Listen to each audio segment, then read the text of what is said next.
Assalamualaikum warahmatullahi wabarakatuh. Waalaikumsalam. Bapak, Ibu, Saudara dan Saudari, mari kita mulai kajian kita. Bismillahirrahmanirrahim. Baik, langsung saja mari kita lanjutkan menjawab pertanyaan-pertanyaan yang tertunda. Ini menumpuk banyak sekali pertanyaan yang tertunda, maka langsung saja. Ya, tertunda. Untuk pertanyaan yang pertama,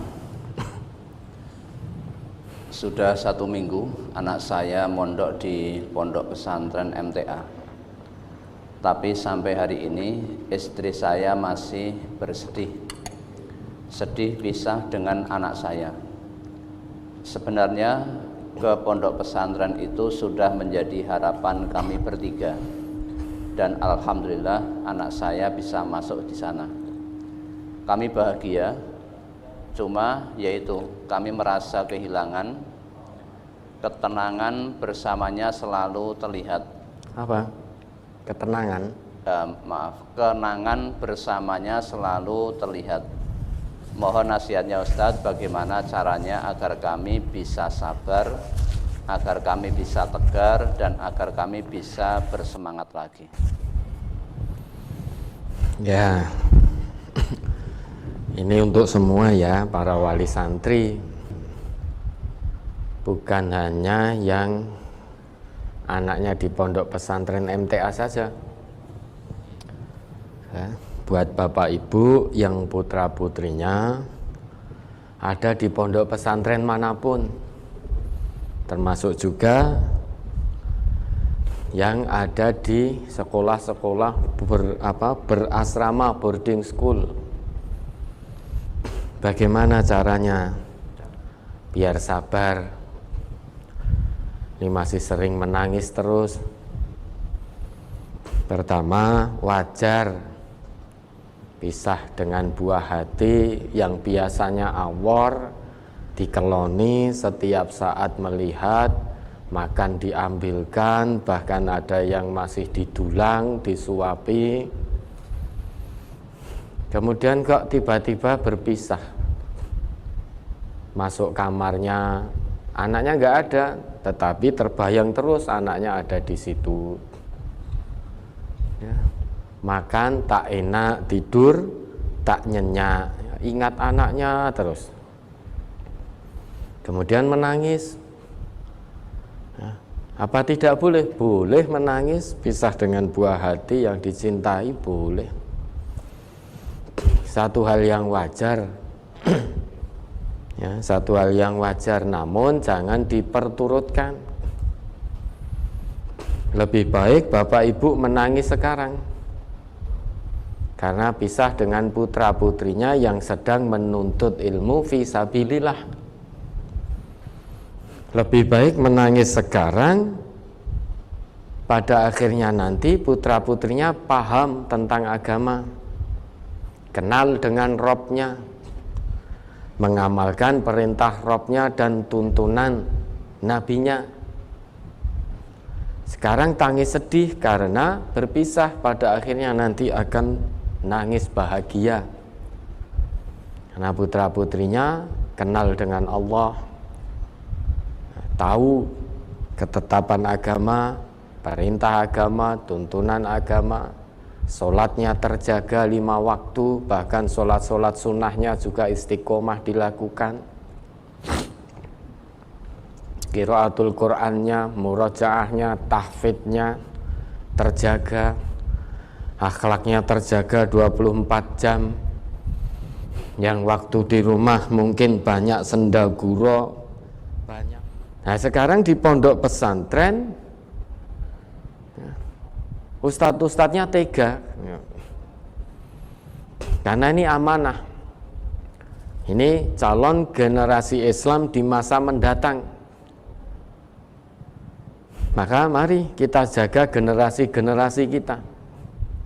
Nah kalau kita di rumah dengan kesibukan bapak ibu mungkin tidak bisa maksimal memberikan pengawasan pendidikan akhlak kepada putra putrinya, sehingga banyak waktu yang terbuang Anak-anaknya tidak kenal agama, kenalnya hanya HP terus, tidak kenal agama, tidak kenal kitab sucinya, membuka saja tidak pernah, membaca saja tidak pernah. Bagaimana mau mentadaburi kitab sucinya? Kalau tadabur tidak dilakukan, bagaimana mengamalkan? Ya, waktunya habis untuk hal-hal yang tidak bermanfaat. Maka tidak mengapa menangis sekarang ya, menangis sedih, pada akhirnya nanti menangis bahagia. Daripada putra-putri, bapak ibu di rumah saat ini, kalau di rumah panjenengan bahagia karena tidak berpisah. Bisa dilihat setiap saat, bahkan dikeloni setiap saat. Namun karena kesibukan bisa jadi membuat kita lalai, lengah, sehingga lupa bahwa anak-anak ini adalah amanah dari Allah. Yang harus kita jaga amanah ini sebaik mungkin. Kita rawat, kita jaga. Baik penjagaan dalam akhlaknya, pendidikannya, pengajarannya, dan lain-lain sebagainya. Nah, harusnya Bapak Ibu tidak perlu sedih lagi. Bersyukur Allah sudah beri kesempatan kepada panjenengan. Putra panjenengan diberi kesempatan oleh Allah untuk mengenyam pendidikan dan pengajaran di pondok pesantren, sehingga jauh dari hingar-bingar dunia, jauh dari kemaksiatan duniawi.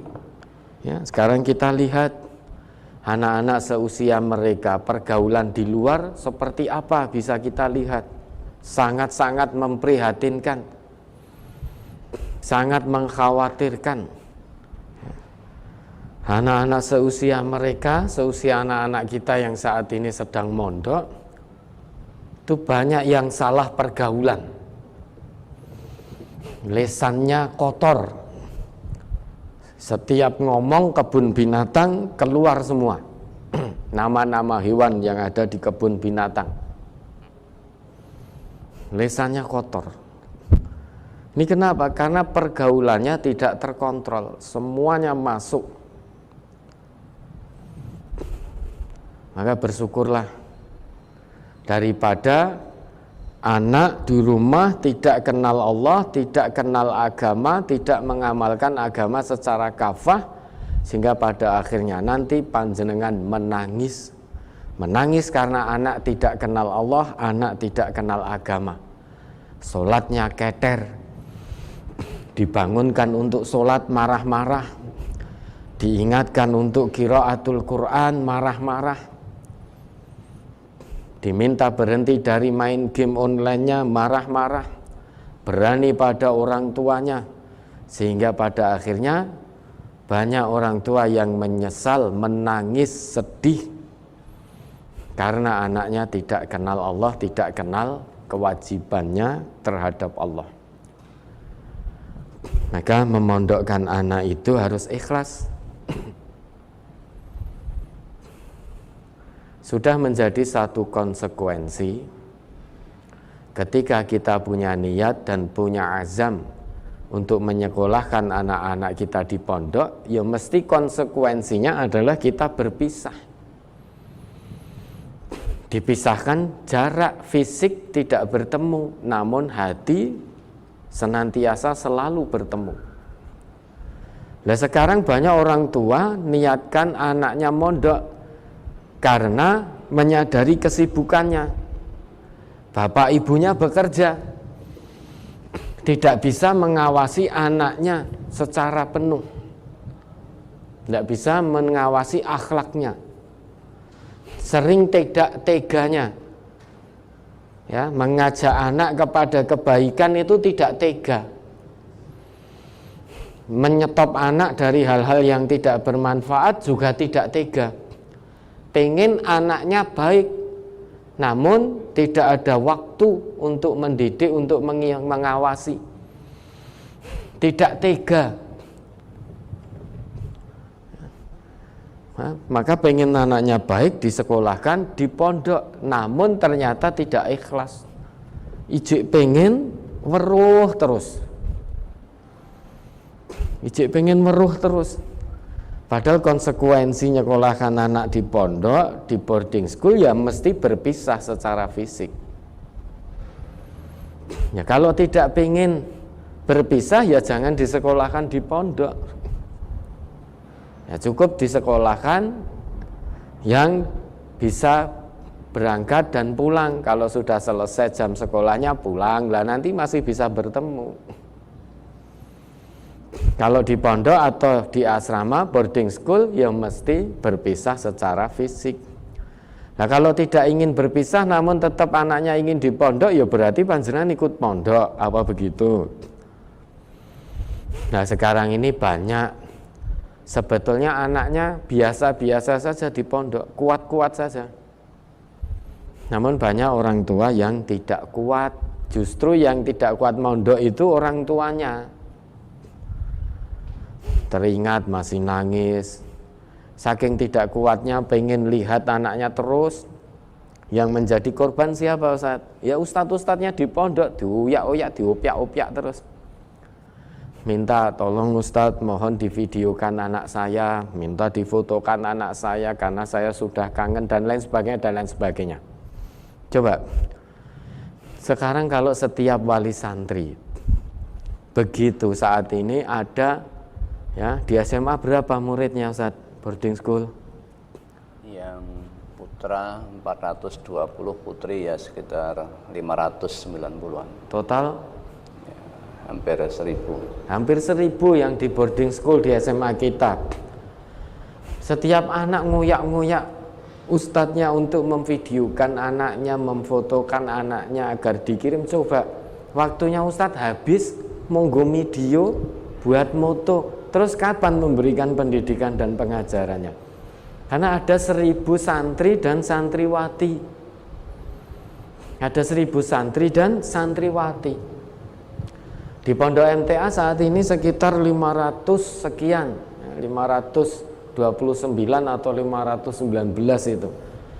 Coba kalau setiap saat harus memfotokan, memvideokan, berarti waktu ustadz-ustadz kita yang di pondok maupun di SMP maupun di SMA habis. Ya. Nanti moto ini, video ini dikirimkan yang satu Mary. Oh kok anaknya fulan difotokan, kok anak saya tidak, oh ustadznya pilih kasih. Dan lain sebagainya, sehingga anak di pondok tidak mendapatkan pendidikan dan pengajaran yang semestinya. Karena waktu ustadznya habis. Kenapa? Kalau tidak menuruti apa permohonan wali santri, ustadznya nanti HP-nya bunyi terus. Pas kegiatan bunyi, pas ngajar bunyi. Pas sore harusnya ustadznya juga olahraga bunyi, mau tidur bunyi, bahkan saat tidur pun juga bunyi. Sehingga ustadznya tidak ngurusi santrinya tapi ngurusi orang tuanya. Habis waktunya. Kalau tidak dituruti, ya, telepon ustadznya atau WA-nya dengan nada sedikit marah. Ustadz, saya sudah WA sejak tadi pagi, kenapa tidak dibalas-balas? Saya kan juga punya hak mengetahui kondisi anak saya. Nah, itu anak saya, kenapa saya nggak boleh mengetahui kondisinya? Ya kalau begitu bapak ibu saja yang mondok, putranya biar di rumah. Kan yang ingin diurusi bapak ibu. Maka kalau memang punya niat menyekolahkan anak-anaknya di pondok, di asrama, sekolah berasrama harus ikhlas. Sehingga kalau kita bisa ikhlas, kita insya Allah tidak akan intervensi. Memberi masukan, iya, namun tidak mengintervensi. Oh Ustadz ini anak saya sukanya. Nah ini belum lagi Ustadz kita jadi kurir. Ya, pertama foto-foto, diminta video dan lain sebagainya. Wali santri nyebutkan satu persatu dan kelasnya. Tolong Ustadz, putra saya kelas ini, asrama ini, kamar sekian, tolong difoto, divideokan. Belum lagi Ustadz, mohon maaf mengganggu waktunya. Anak saya ketika di rumah sukanya makan nasi goreng yang agak pedas, suka bakso, suka sate kambing, sate ayam, ikan bakar dan lain sebagainya. Tolong dibelikan Ustadz, nanti uangnya saya ganti. Dan tidak sedikit wali santri yang mengirimkan uang dengan ada kelebihannya sebagai upah. Nah, kalau sudah begini maka ustadz-ustadz yang di pondok, di pembina yang di asrama akan pelo. Tahu pelo? Tidak bisa menolak permohonan wali santri. Karena dikirim uang dan ada uang lebihnya. Maka ini tidak boleh ya. Ustadz-ustadz yang ada di pondok MTA maupun di SMP MTA maupun di SMA MTA maupun di lembaga-lembaga pendidikan MTA tidak boleh ya menjadi kurir seperti itu. Kewajiban kita, tugas kita bukan untuk menjadi kurir. Coba keluar pondok, saya tanya kemana? Ustadz, ada WA dari orang tua, anaknya minta sate ayam biar kerasan, saya belikan. Setelah itu selang berapa lama ada yang keluar lagi kemana? Membelikan nasi goreng, membelikan ayam bakar. Loh, kamu di sini jadi kurir atau jadi apa? Kalau kurir ya sudah, ya, ngelamar saja jadi petugas kurir, kirim-kirim makanan, home delivery. Ya, kalau begini nanti kamu pelo, karena merasa sudah mendapatkan bayaran dari wali santri, sehingga pelo, sehingga tidak baik. Ketika ada seorang santri melanggar nidom syariat maupun nidom ma'had maupun nidom ya sekolah yang ada asramanya ini, ustadznya tahu, oh ini kemarin putranya atau putrinya fulan dan fulanah yang sudah memberikan upah saya saat saya keluar beli nasi goreng untuk anak-anaknya. Jika mau menegakkan sanksi itu tidak sanggup pelo karena ada hubungan kedekatan itu tadi, sehingga tidak adil nanti jadinya. Maka ini mohon ya, ini pertanyaan yang bagus, sekaligus mohon dengan sangat seluruh wali santri jangan lagi ngoyak-ngoyak ustadz-ustadz yang ada di pondok maupun di SMP SMA kita yang berasrama untuk hal-hal kepentingan pribadi anak-anaknya. Insya Allah putra panjenengan, putri panjenengan meski terpisah secara fisik di pondok, di boarding school, di asrama kita tidak ditelantarkan, diurusi, diperhatikan, bahkan perhatiannya, pengawasannya lebih ya, karena kita memperhatikan 24 jam. Nah, santri-santri baru ini ya kadang ustadz-ustadznya dulang juga kan. Mogok nggak mau makan, pengen pulang dan lain sebagainya. Akhirnya ada ustadznya nyuapi, nangis di pojok-pojok asrama itu. Oh, bagaimana ustadz? Sudah biarkan. Biarkan anak-anak kita sedang berproses. Mereka calon generasi Islam yang harus tangguh, tahan banting, tidak mudah menyerah, tidak putus asa, tahan banting, bisa survive di setiap kondisi. Biarkan mereka berproses.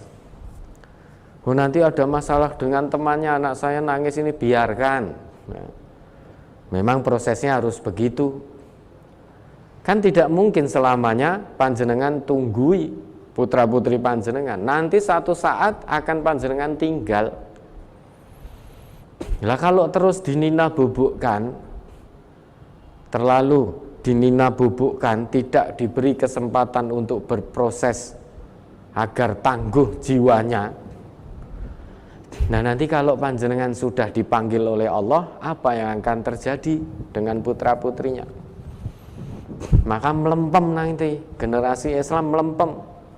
Baru menemukan masalah sedikit, menyerah. Menemukan masalah sedikit, putus asa.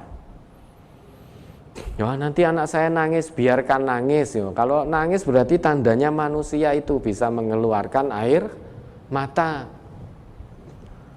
Ya, pokoknya apa yang dilihat oleh anak-anak kita, apa yang didengar oleh anak-anak kita, apa yang dirasakan oleh anak-anak kita di pondok maupun di asrama itu adalah pendidikan untuk kebaikan mereka.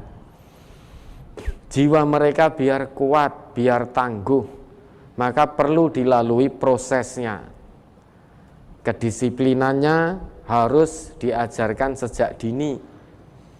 Karena mereka ini calon pemimpin-pemimpin umat di masa mendatang, mundzirul qaum. Ya, orang yang akan memberi peringatan kepada masyarakatnya. Ya, kalau lemah, ya, jiwanya lemah, sedikit-sedikit menyerah, bagaimana mungkin bisa menjadi mundzirul qaum? Nanti ketika kembali ke masyarakatnya harus berdakwah, misalkan ke pelosok. Oh, enggak mau, wah pelosok jalan kaki ini, wah enggak mau, saya maunya dakwah di tempat yang enak-enak saja, ya, yang mudah dijangkau, kemudian diantar jemput, tempatnya ber-AC, makanannya enak. Mundzirul qaum bukan seperti itu. Toh kita diperintahkan oleh Allah menyiapkan generasi yang kuat, jangan menyiapkan generasi yang lemah. Generasi yang kuat itu menjaga sholatnya dan tidak memperturutkan hawa nafsunya. Itu generasi yang kuat. Nah, untuk menuju ke arah sana ada prosesnya. Proses harus penuh dengan kedisiplinan, harus taat aturan. Kita sebagai orang Islam, hamba Allah yang beriman, itu juga harus taat aturan Allah. Allah kan turunkan aturan untuk kita taati agar kita menjadi baik. Ya. Anak-anak kita juga begitu, sebagai generasi Islam dikenalkan aturan sejak dini. Bertanggung jawab dari hal-hal yang sangat kecil, karena dia nanti akan bertanggung jawab pada hal-hal yang besar. Bertanggung jawab terhadap agamanya, bertanggung jawab terhadap keluarganya, bertanggung jawab terhadap masyarakatnya, bertanggung jawab pada bangsa dan negerinya, ya. Bertanggung jawab pada hal-hal yang besar. Maka perlu dikenalkan tanggung jawabnya, kedisiplinannya sejak dini. Maka tidak mengapa nangis. Apa yang di pondok yang dimakan, ya biar itu yang dimakan. Jangan ngoyak-ngoyak ustadznya untuk membelikan ini itu dan memberi upah. Maka ya, kalau ini ada satu ustadz pondok dan asrama yang melihat ini, mendengar, tidak boleh panjenengan, ya, tidak boleh panjenengan menjadi kurir dari wali santri, tidak boleh. Nanti kalian panjenengan akan pelo. Nah, nanti pondok berita-berita informasi resmi terkait keadaan putra-putri panjenengan itu nanti informasi resmi dari pondok maupun dari sekolah maupun dari asramanya. Jangan sendiri-sendiri, nanti kalau sendiri meri. Di SMA tadi ada 1000, nanti satu yang di video, satu yang di foto, nanti yang 999 meri. Nah, sehingga guru-gurunya habis waktunya untuk memfoto, untuk memvideo, untuk keluar masuk, mencarikan makanan, mencarikan barang yang disukai oleh putra-putrinya. Nah, kalau tidak dituruti marah-marah. Apakah ada yang marah-marah? Kemarin ada qadarullah kebetulan anaknya jatuh. Anaknya jatuh, tangannya sedikit retak. Prosedur sudah ditempuh. Pondok sekuat tenaga ya, mengantarkan ke rumah sakit, menunggui dan lain sebagainya. Ada orang tuanya yang telepon langsung marah-marah. Kenapa anak saya tidak diperhatikan? Kenapa bisa jatuh? Kenapa bisa jatuh? Terus gimana? Lawang kita tidur di atas saja, ya tidur loh bisa jatuh gelundung kok. Nah sekarang tidak mungkin. Ustadznya yang jumlahnya terbatas, ya, ketika anak putra panjenengan lari-lari main sepak bola digondeli biar tidak jatuh, itu tidak mungkin. Main sepak bola jatuh, kemudian salah jatuh, tangannya patah, ya wajar. Kalau tidak mau begitu ya jangan main sepak bola. Sudah tidur saja kan itu. Marah-marah, kenapa anak saya bisa jatuh? Kenapa jatuh sampai tangannya patah? Apa kerjaannya ustadz ini? Hanya diam saja tanpa memperhatikan. Ini kan luar biasa. Nah sudah kita bawa ke rumah sakit, telepon langsung marah. Kenapa harus dibawa ke rumah sakit? Prosedurnya lama sekali. Wah sudah luar biasa. Maka mondok itu semuanya harus ikhlas. Guru-gurunya ikhlas mendidik dan mengajar putra-putri panjenengan. Ya termasuk ikhlas itu tadi. Sudah berusaha maksimal, tenaga, pikiran, waktu dicurahkan. Ternyata masih dimarah-marah. Maka sejak semula kami sampaikan kepada guru-guru yang ada di pondok, kami sampaikan mulai detik ini kita ini harus siap, harus ikhlas lahir dan batin dibenci oleh sebagian wali santri. Karena apa yang kita lakukan ya, raketang itu apa bahasa Indonesianya? Ya, tetap akan ada 1, 2, 3 wali santri yang tetap menyalahkan. Maka jangan dibalas dengan kemarahan, diterima dengan ikhlas.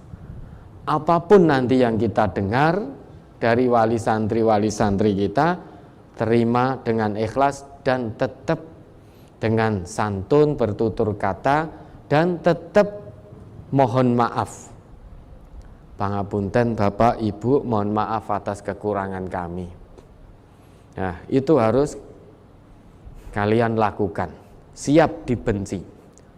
Nah, ikhlas dibenci oleh sebagian wali santri. Karena apapun kita yang kita lakukan akan salah di mata sebagian wali santri karena berkaitan dengan putra-putrinya. Berkaitan dengan putra-putrinya. Maka harus ikhlas. Santrinya, santriwatinya juga harus ikhlas. Ikhlas dididik, ikhlas diajar. Kalau melanggar nidham, ya harus ikhlas menerima sanksi. Lah, wali santrinya juga harus ikhlas. Anaknya melanggar nidham, ada sanksi di pondok, di asrama yang harus ditegakkan, ya diterima. Jangan lantas melakukan lobby gara-gara kenal dekat dengan guru-gurunya.